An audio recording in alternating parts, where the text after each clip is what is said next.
very good evening, dear viewers. Welcome to English News Bulletin here on Rwanda Television. It's always a pleasure to have you on board. We'll kick off with the headlines. The Australian national cycling team claimed victory in the mixed team time trial relay at the UCI Road World Championships. Diplomatic analysts note that strengthening ties between Rwanda and Egypt are creating great opportunities for investment and knowledge exchange. And on the international scene, China has given up its developing country status at the World Trade Organization.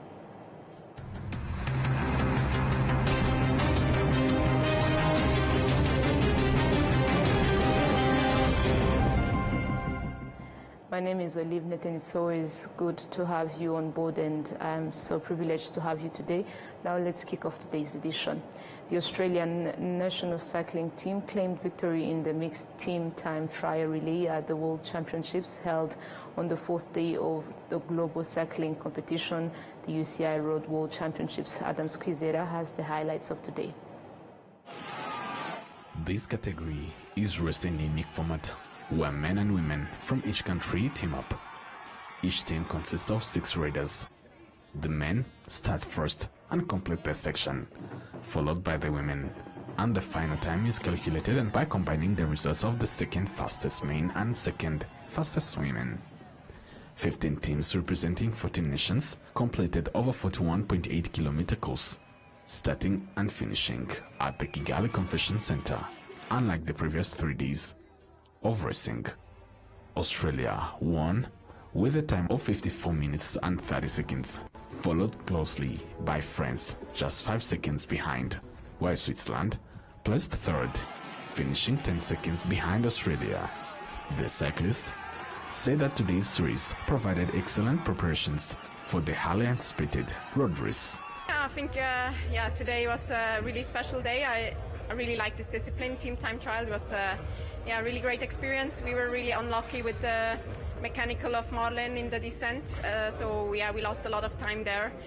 I think otherwise we would have had an amazing team time trial with a really good time. In the end we lose 7 seconds to the first place, so it hurts a bit, but also to be on the podium is always nice and to get a medal, so we are happy with these circumstances. For sure, this helped for, like we say, open the engine for the road race. For sure we will have a super hard race Sunday, but this for me is one of the best approach to the road race. I did the time trial on the past Sunday, now today, and then we have on Sunday the road race. I think it's the main goal for this World Championship, so we will see. To prepare this because I was in La Vuelta and I had a crash, so it was a bit difficult for me to prepare here, but it's a good race for us. I think we have really nice team for the fight for the win. So I think now we have to recover, enjoy these days with the team, and try to think in the road race that we can do a good performance. Australia successfully defended its world title, having also won this in 2024 in Zurich, Switzerland. Members of the team credited their strong cooperation and rigorous training as a key factor in their victory. It feels amazing. I think any chance you get to race with the national team is special, and then to put a lot of work into this and to race together on the road and to win the title together is incredible. To be a world champion, the team did it last year, we've done it again this year, so really, really proud. Yeah, it's certainly very hard terrain here. Luckily for me, I'm a climber, so I don't mind the hills, but I have to say the last 3 kilometres of that team's time trial was very hard with the cobbled climb, and then really climbing up to the finish. It felt like the last 500 metres took forever, but I think it's a beautiful country and really love the energy of all the people and the crowds here. Yeah, I think this event is getting better and better every year. I think every team is bringing stronger and stronger riders every year. So honestly, we won this race last year, so we were the defending champions, and coming back with the pressure on our shoulders to do it again, it was difficult, but no, we pulled it off. The team rode amazing today. We take this event really seriously, and to go back-to-back world titles, that's an amazing feeling. Yeah, honestly, we didn't exactly know how we're going to go this year. I think last year we were probably a bit more confident in ourselves, but this year to go back to back was amazing. I think it was after we'd finished with the boys, it was quite stressful, sort of 28 minutes watching the girls coming in, but they delivered the result perfectly, and I think all round it was just a great team performance, and standing up on the podium with all Aussie jerseys on the top step was a great feeling. Yeah, I mean, it's a totally different event, but it shows that we're all in good shape, and yeah, already starting this World Championships with a rainbow jersey in the first event here, it definitely takes the pressure off the shoulders, and we can ride more relaxed on Sunday. On the 5th day of the World Championships, Thursday's program will feature the Under-23 women's road race. Adams Kwizera. Thank you, Adams. Now moving ahead, Rwandan cyclist Nirere Xaverine, one of the standout performers at the 2025 UCI World Championships, continues to demonstrate skill and determination in representing her country. Her parents expressed pride in her achievements and thanked the government for providing opportunities that help youth develop their talents.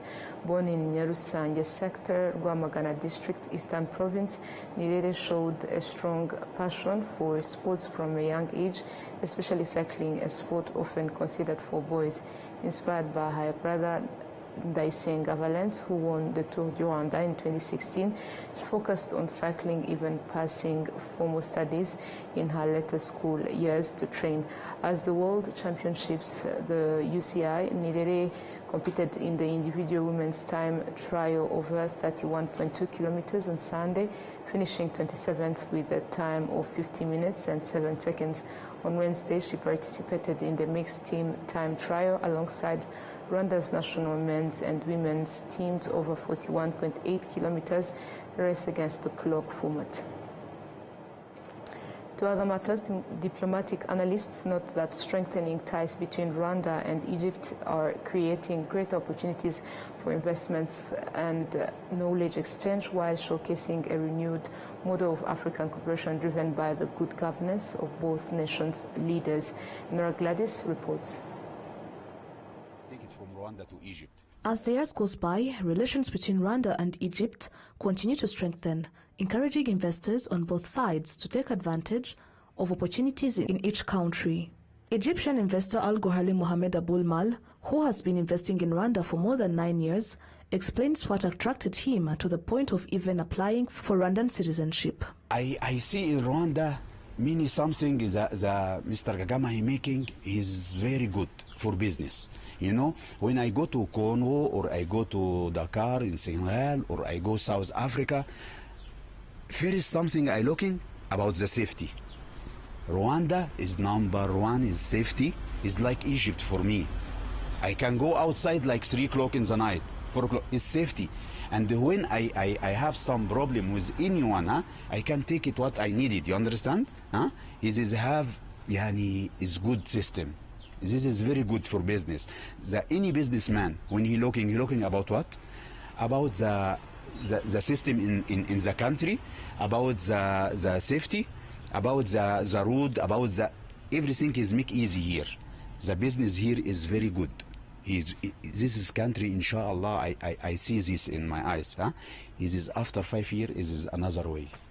Relations between Rwanda and Egypt have been reinforced by the good governance Rwanda has promoted over the past 31 years. Sheikh Salim Habimana, who served as Rwanda's ambassador to the Arab Republic of Egypt from 2015 to 2019, believes that both countries share this principle of good governance. Sheikh Salim Habimana points out that there is much the two countries can benefit from, particularly in investment, and that their bilateral ties are a key factor in ensuring that agreements signed between the two sides are effectively implemented. A key milestone in the cooperation between Rwanda and Egypt is the construction of a landmark heart car center in Rwanda, valued at over 50 billion Rwandan francs and developed in partnership with Egypt. The project's foundation stone was laid on December 29, 2021 by Rwanda's First Lady Jeannette Kagame. During an official working visit to Egypt, President Paul Kagame underscored the strength and depth of the bilateral ties between the two nations. Rwanda regards Egypt as a strong partner, and our cooperation is tangible and steadily growing. The agreement signed today builds on the strong foundation we have already established. Together, we are building a modern heart care center in Kigali, a landmark facility that will significantly enhance specialized cardiac treatment in Rwanda and beyond. The head of state emphasized that cooperation between Rwanda and Egypt must go beyond the African continent, with tangible benefits reaching the citizens of both nations. Our continent has the advantage of being richly endowed with natural resources, but to generate real returns, we must transform our raw materials into high-value added products. Mr. President, we will continue building on this cooperation and good political understanding of the context in which our two countries live, not only on our continent, but also on the whole world. Ultimately, what we both want is to create a system of development and that is sustainable, pragmatic, and brings prosperity to our people. Mr. President, we have good momentum, and I am confident that we will see even more tangible results very soon. We look forward to continuing working together with you and our countries ever getting closer to address numerous problems that we all face. Rwanda and Egypt already have cooperation in the areas of security, education and technology, economy and investment, health, as well as diplomatic relations. Enra Gladys, RwandaTV News. Moving ahead, as the United Nations marks 8 years since its founding, some experts argue that the organization has become more of a tool of influence, serving the interests of a few powerful countries while leaving many others with little say. For Rwanda, however, the recognition and voice it has earned on the international stage has served as an inspiration for many African nations. William Evans reports. This is the third time Eddie Nyarwaya is taking part in the United Nations General Assembly. He says that while the UN is celebrating 8 years since it was established, after the World War in 1945, it continues to function largely in the interests of a few countries, with many others excluded from meaningful decision-making. Of course, it has got also bottlenecks or challenges, because UN is an association of 192 countries. However, UN has been dominantly controlled by the superpowers, or the five, the big five, who has the veto powers in every decision that is against either US or those five superpowers. There is no reform, in my view. There is no UN reforms, because, as I said, the big five of UN who have the veto powers cannot allow that, because they cannot allow the powers to go to many. Then it will become powerless. Everybody will be able to make a decision and make someone to be accountable, some people to be accountable. So UN is there to protect and be used as a watchdog or international police, but in the interest of a few. So there is no reform, in my view, and maybe in 30 years to come or 40 years to come, that's when we shall be really saying we shall see the reforms in the UN. But for the moment, no, it will not work. Meanwhile, 5 countries, Brazil, Russia, India, China and South Africa, have joined together in an effort to distance themselves from the United Nations. International law expert Alois Mutabingwa notes that while the UN was established in the aftermath of the Second World War, it is celebrating its 8th anniversary at a time when the world is again facing conflicts that challenge the organization's effectiveness. But these 5 are the decision makers. They are not giving up. They cannot give up.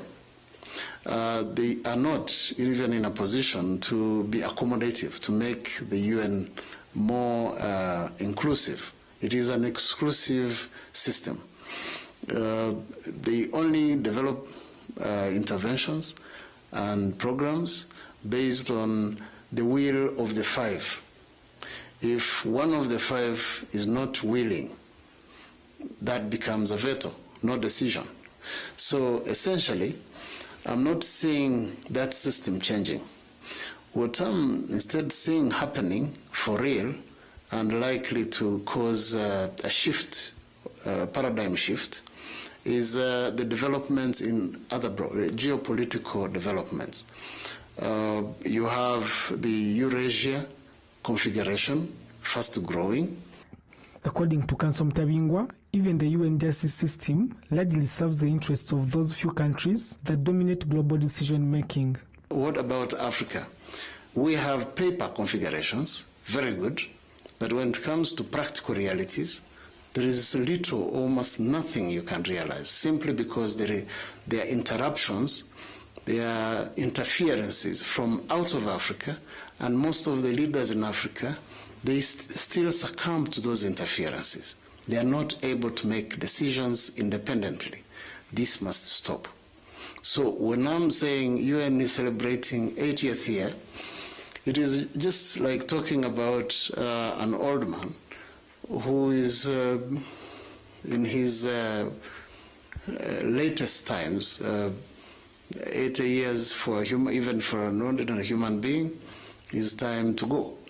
So whatever happens, whether it works for the UN, remolding itself to become better, or whether it happens to marginalize and make it insignificant, it will depend on these geopolitical developments that are gearing towards creating a multipolar governance mechanism.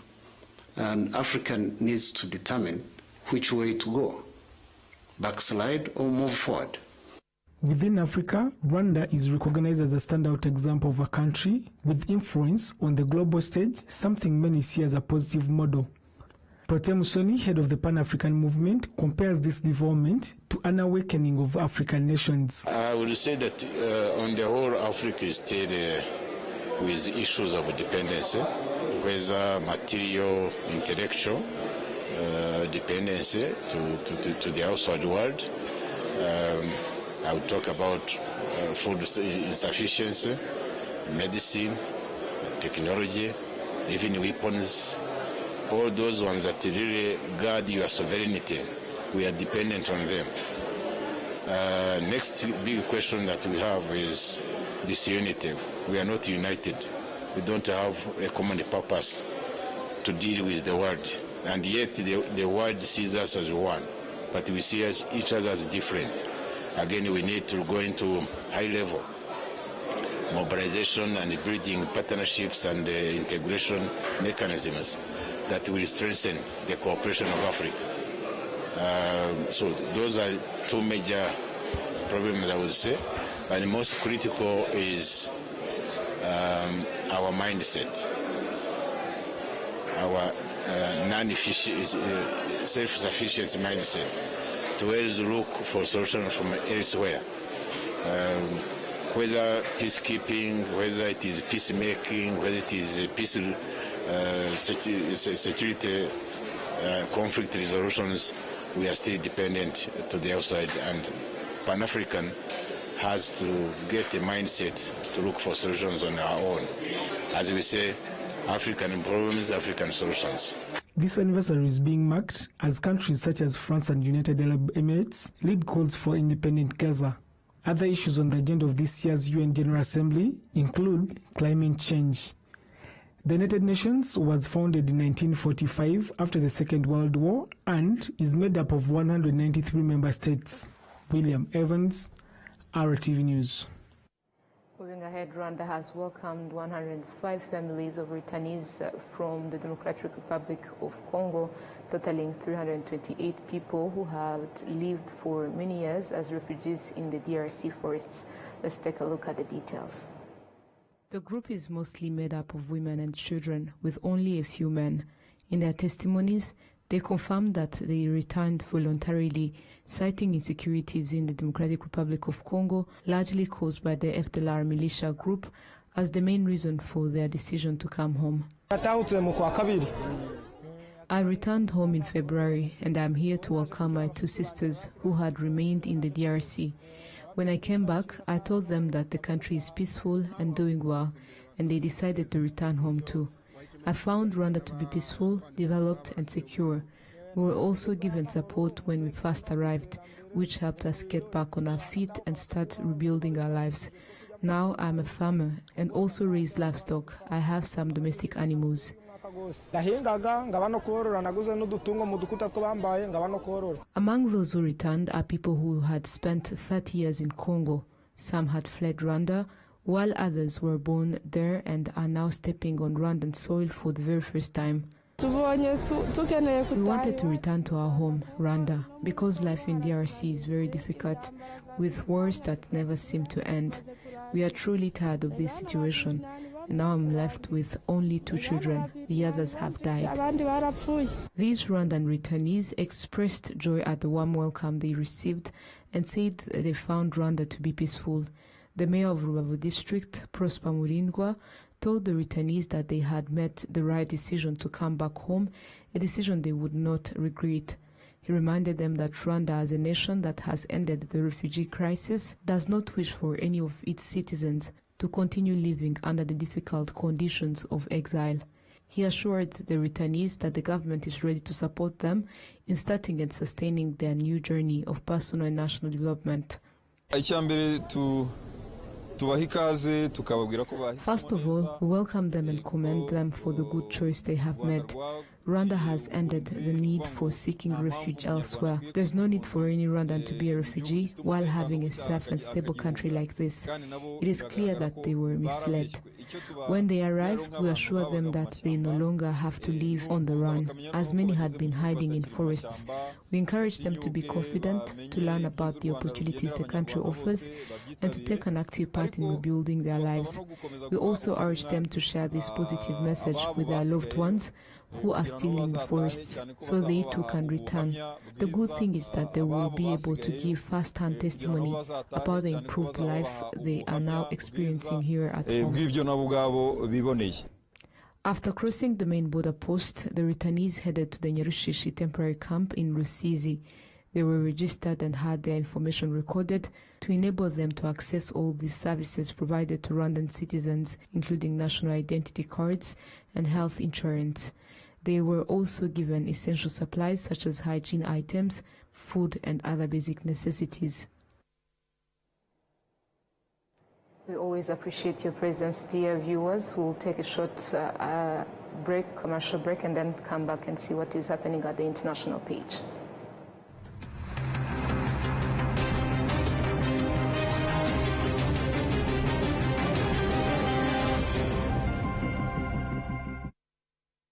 Every journey has a beginning. From nature comes refreshing fruity goodness that keeps you going every day. With every pack complementing life's best moments. Not 1, not 2, but 5 different fruity flavors. And this journey keeps giving. Introducing Inyanji's new fruity juice flavors, guava and cocktail. Now available at your nearest shop. Always ask for Inyanji. Nyiri muto arababwiraga data bati ntabwo agira umukamo mwinshi utunze inka, ariko nigeze acika intege. Mama akinjira mu bucuruzi harabamubwiraga bati ntabwo watera imbere udakorera mu iduka rigezweho, ariko ntibyamusubije inyuma, yakoranaga umwete. Njya muri kaminuza harabanshidikanyagaho bavuga ko nashobora kaminuza naturuka mu muryango wifashije, ariko byaragiye nanditse amateka mashya. igihe cyo gutera ishema umuryango wanjye kigeze bamwe bakomeje kumbwira bati ntabwo watera umuryango wawe ibyishimo n'ishema, ariko narabishoboye. Hari abakekaga ko nasigira umurage ukomeye abankomokaho, ariko ubu mfite uruganda rutunganya amata. Banki ya Kigali yabaye umufatanyabikorwa wanjye mu rugendo rwose, inzozi zanjye ziba impamo. Bigereho.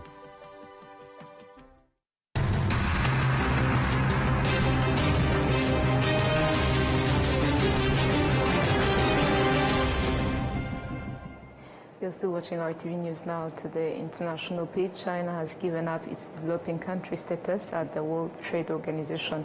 The United States has long said China should do this because it is the world's second largest economy. Euronews has more.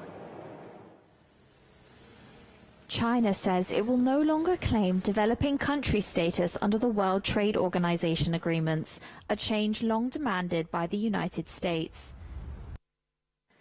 The developing country status gave Beijing softer market opening requirements, longer transition periods, and exemptions from contributing to a climate change fund. 在此背景下，中方宣布，在世贸组织当前和未来谈判中，不寻求新的特殊和差别待遇，进一步彰显了中方以实际行动支持多边贸易体制的 坚定立场和大国担当。 Commerce industry officials said the step was an attempt to boost the global trading system at a time when it's under threat from tariff disputes and protectionist policies. The WTO's head praised China's decision and called it key to reform, but the European Commission urged Beijing to go further. Finbar, I'll answer this with my trade hat on. We welcome China's decision to no longer avail itself of developing country status in future trade agreements, but I would also recall that we firmly believe China should stop availing itself of developing country status under also existing agreements. China is currently a middle-income country, although has increasingly provided loans and technical assistance in infrastructure projects around the world. Now, the strongest storm of the year has lashed parts of the East Asia. Typhoon Ragasa covered a path of destruction through the Philippines, Taiwan, and Hong Kong with hurricane force winds and torrential rains. At least 17 people were killed in Taiwan, and more than a dozen are missing. Al Jazeera with the details. Scenes of widespread devastation in Taiwan's Hualien County as the strongest storm of the year struck. Typhoon Ragasa brought torrential rains to the area, causing a lake formed by debris from a landslide a few months ago to overflow, resulting in deaths and injuries. The flood came rushing from the direction of the Matayan Bridge, like a tsunami. Luckily, I evacuated early. People in Hong Kong woke to the sound of hurricane-force winds as Typhoon Ragasa swiftly approached the financial hub. The sound of the wind was intense, not like previous typhoons. It made a loud banging sound. Authorities had urged people to be on high alert amid strong winds and heavy rain. Some business premises were damaged and hundreds of fallen trees lined the streets. Dozens of people were injured and hundreds sought emergency shelter. But many told Al Jazeera the administration had prepared well, and despite the strength of the storm, there was no major damage. As Typhoon Ragasa moves away from Hong Kong, authorities are still urging people to be on alert. Heavy rains, strong winds and waves are expected to continue, particularly along the eastern and southern coasts. Witnesses also captured scenes of flooding in neighboring Macau. Power supplies in low-lying areas were cut off. In mainland China, authorities ordered businesses and schools to shut as Typhoon Ragasa lashed Guangdong province in the south, causing mass evacuations. Scientists say climate change is warming oceans and making major storms more frequent and powerful. Jessica Washington, Al Jazeera, Hong Kong. The story brings us to the end of tonight's bulletin, but before we leave, a reminder of the top stories that made this edition. The Australian national cycling team claimed victory in the mixed team time trial relay at the UCI Road World Championships. Diplomatic analysts note that the strengthening ties between Rwanda and Egypt are creating great opportunities for investment and knowledge exchange. And on the international scene, China has given up its developing country status at the World Trade Organization.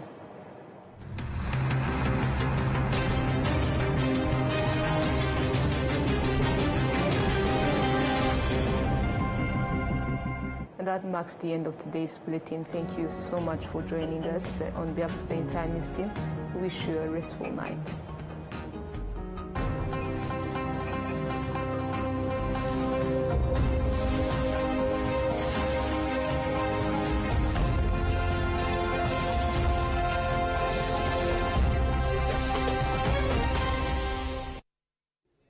Ikaze ku mwanya w'iteganyagihe mutegurirwa na Meteo Rwanda, mukaba mugiye kugezwaho na Alphonsine Musanganire. Kuri uyu munsi